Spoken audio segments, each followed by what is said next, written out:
जुगल किशोर सुरेलिया जी को प्रणाम करती हूँ। आज दोपहर में हम उनसे मिलकर भी आए।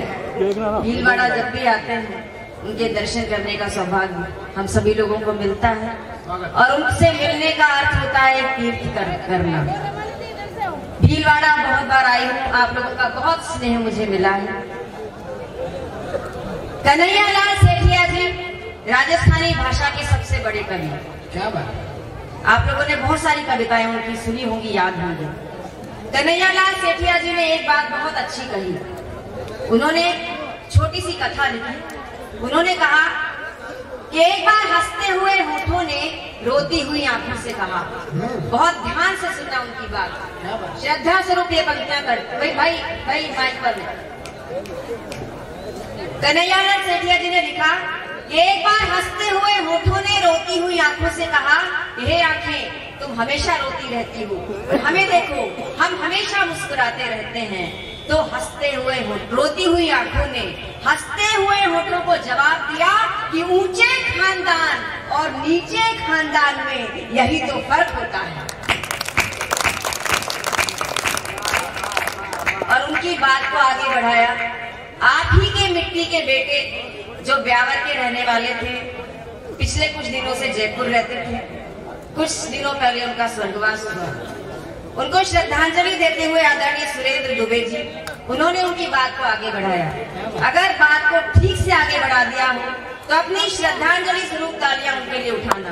भीलवाड़ा उन्हें बहुत चाहता है। उन्होंने लिखा, सुरोलिया जी ने लिखा था कि एक बार हंसते हुए होठों ने रोती हुई आंखों से कहा, हे आंखें तुम हमेशा रोती रहती हो और हमें देखो हम हमेशा मुस्कुराते रहते हैं। तो रोती हुई आंखों ने हंसते हुए होठों को जवाब दिया कि ऊंचे खानदान और नीचे खानदान में यही तो फर्क होता है। और सुरेंद्र दुबे जी ने उनकी बात को आगे बढ़ाया। उन्होंने लिखा कि आंसू का जन्म आंख से होता है। क्या बात है? भाई ध्यान से सुन लो, इधर सुनो, इधर ये जो दो लोग बैठे हैं मेरे सामने, इधर सुनिएगा, बहुत बहुत महत्वपूर्ण बात बोल रही हूँ। उन्होंने लिखा कि आंसू का जन्म आंख से होता है, गालों पर वह जिंदगी बिताता है और होठों पर आकर मर जाता है। ये आंसू का जीवन चक्र है। कि आंसू का जन्म आंख से होता है, गालों पर वह जिंदगी बिताता है और होठों पर आकर मर जाता है। और कुदरत का करिश्मा देखिए कि जिन होठों पर आकर आंसू अपना अस्तित्व खोता है, वहीं से मुस्कान का जन्म होता है।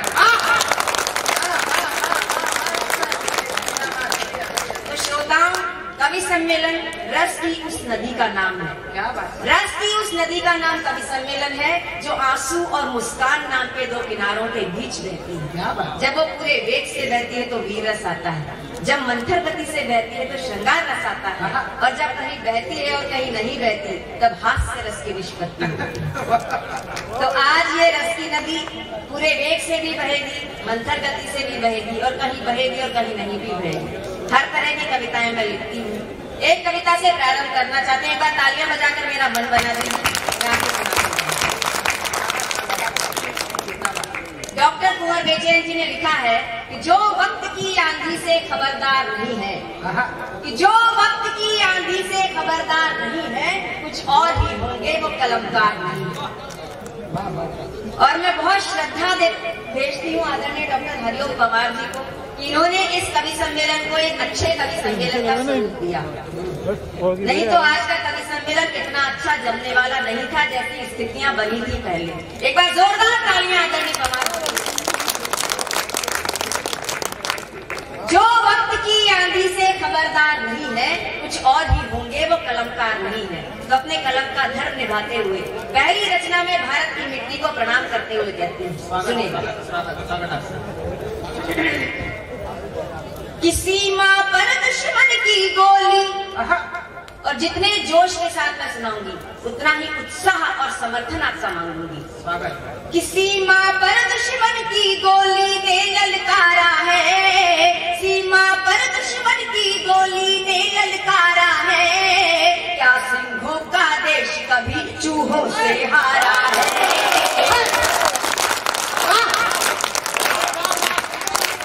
एक बार समर्थन में दोनों हाथ उठाकर ताली बजा दीजिए। सीमा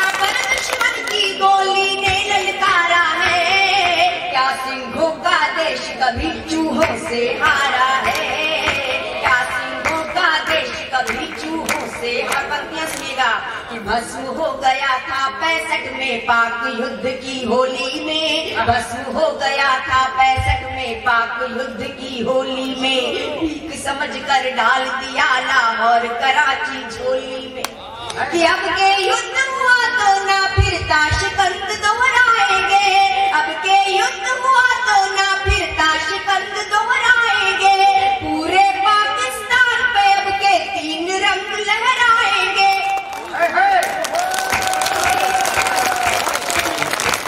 बस यही जोश मैं देखना चाहती हूँ अपने देश के लोगों में, कि भस्म हो गया था 65 में पाक। मेजर साहब को प्रणाम करते हुए पंक्तियां कहती हैं कि भस्म हो गया था 65 में पाक युद्ध की होली में, भीख समझकर डाल दिया लाहौर कराची झोली में, अब के युद्ध हुआ तो ना फिर ताशकंद दोहराएंगे, पूरे पाकिस्तान पे अब के 3 रंग लहराएंगे।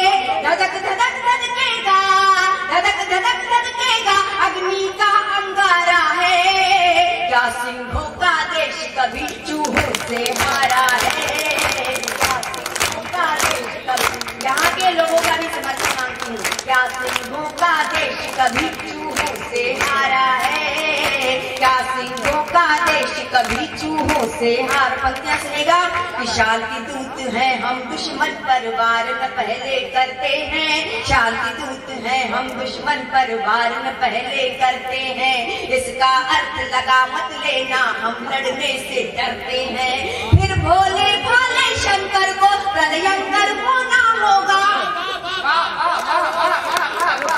भोलेनाथ के दरबार में खड़े होकर पंक्तियां कह रही हूँ कि शाल की दूत है हम दुश्मन पर वार न पहले करते हैं, इसका अर्थ लगा मत लेना हम लड़ने से डरते हैं, फिर भोले भाले शंकर को प्रलयंकर होना होगा, नेत्र तीसरा खोल के बम बम बम हर हर होना होगा, थर थर थर कांपेगा, थर थर थर कांपेगा अब के चांद सितारा है, क्या सिंहों का देश कभी चूहों से हारा है, क्या सिंहों का देश कभी चूहों से हारा है।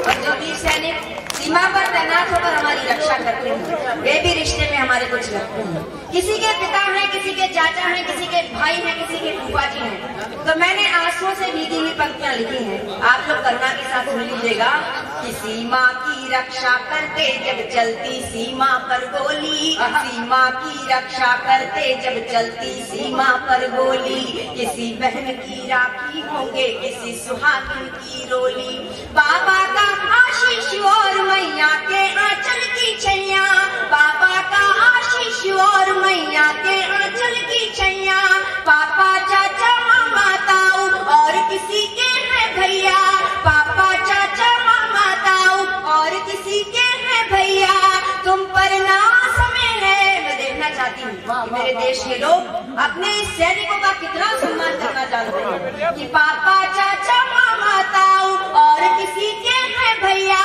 तुम पर ना समय है, तुम पर ना समय है, तुम पर ना समय है, सारा देश तुम्हारा है।